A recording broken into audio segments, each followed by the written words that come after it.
За да създадем актив или да добавим МПС към клиент, в долният ляв ъгъл цъкаме върху Добави МПС. Тук имаме два начина за въвеждане на МПС, като първият е да го изберем от база данни, посредством цъкане на мишката с клика или полето с писане. Ако изберем мишката с цъкане и кликчето, избираме от база данни.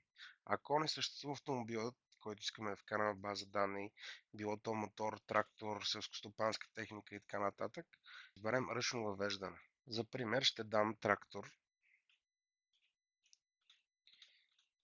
модел примерен, година примерна и двигател примерен. Трансмисия и задвижване не са задължителни, но е хубаво да се вкарат.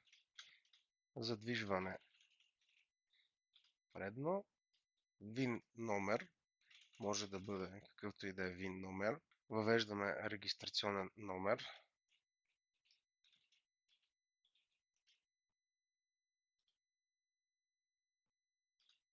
Бележка. Ако искаме да въведем бележка, това е строго специфично само за това МПС.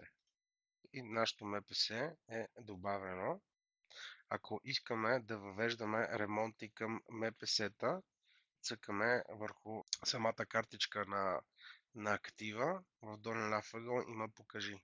Тук може да добавяме часове, ремонти и да създаваме сервизни листи от ремонтите.